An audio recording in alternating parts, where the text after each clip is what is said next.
வணக்கம் நண்பர்களே. நாளை ஆடிப்பூரம். இந்த ஆடிப்பூரம் நாளில் அம்மனை எப்படி வழிபட வேண்டும், வீட்டில் என்ன செய்யலாம், பெண்கள் செய்யக்கூடிய முக்கியமான வழிபாடுகள் என்ன, ஆடிப்பூரம் அன்று செய்யக்கூடாத விஷயங்கள் என்ன, இதை பற்றி முழுமையாக இந்த வீடியோவில் பார்க்கலாம். கடைசி வரை இந்த வீடியோவை பாருங்கள். உங்கள் குடும்பத்திற்கும் அம்மன் அருள் கிடைக்க வேண்டும் என்று நினைத்தால் இந்த வீடியோவை மற்றவர்களுக்கு பகிர்ந்து கொள்ளுங்கள். ஆடிப்பூரம் என்றால் என்ன?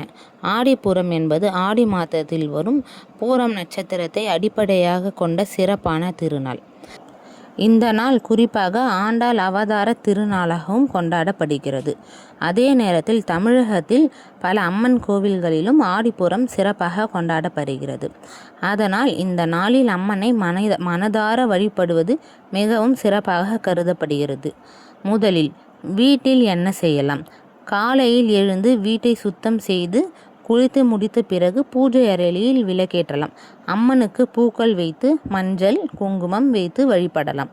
முடிந்தவர்கள் அம்மனுக்கு பிடித்த நெய்வேத்தியம் செய்து படைத்து குடும்பத்தினருடன் பகிர்ந்து உண்ணலாம்.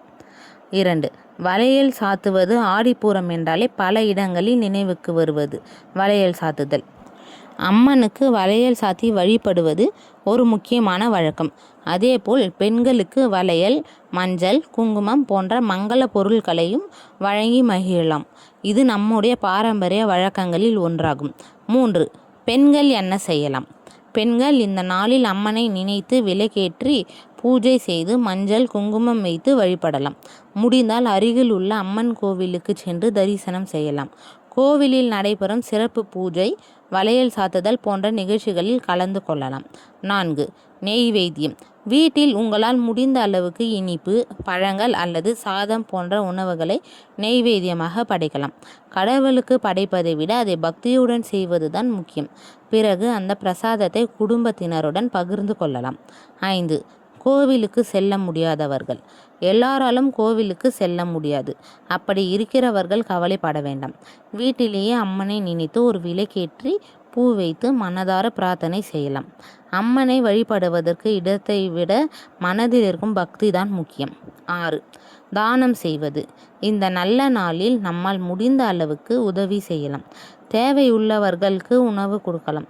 பெண்களுக்கு மஞ்சள், குங்குமம், வளையல் போன்ற பொருட்களை வழங்கலாம். தானம் செய்யும் பொழுது நம்முடைய வசதிக்கு ஏற்ற அளவில் செய்வதே போதுமானது. முக்கியமான வேண்டுதல். ஆடிப்பூரம் அன்று அம்மனை வழிபடும் பொழுது பணம் மட்டும் வேண்டும் என்று கேட்பதை விட எங்கள் குடும்பத்தில் அனைவருக்கும் நல்ல ஆரோக்கியம், மன நிம்மதி, ஒற்றுமை, நல்ல வாழ்க்கை கிடைக்க வேண்டும் என்று கேட்டுக்கொள்ளுங்கள். உங்களுடைய இஷ்ட தெய்வத்தை மனதில் நினைத்து அப்படின்னா நண்பர்களே, இந்த ஆடிப்பூரம் நாளில் உங்களால் முடிந்த அளவுக்கு வீட்டை சுத்தம் செய்து விளக்கேற்றி அம்மனை வழிபட்டு நெய்வேத்தியம் செய்து முடிந்தால் கோவிலுக்கு சென்று தரிசனம் செய்யுங்கள். இந்த ஆடிப்பூரம் உங்கள் குடும்பத்தில் மகிழ்ச்சி, நிம்மதி, ஒற்றுமை நிறைந்த நாளாக அமையட்டும். அம்மன் அருள் அனைவருக்கும் கிடைக்கட்டும். இந்த வீடியோ உங்களுக்கு பிடித்திருந்தால் லைக் பண்ணுங்கள். உங்கள் குடும்பத்தினருக்கும் நண்பர்களுக்கும் ஷேர் பண்ணுங்கள். மேலும் இது போன்ற ஆன்மீக தகவலுக்கு நம்ம சேனலை சப்ஸ்கிரைப் பண்ண மறக்காதீங்க. ஆடிப்பூரம் நல்வாழ்த்துக்கள். அம்மன் அருள் அனைவருக்கும் கிடைக்கட்டும்.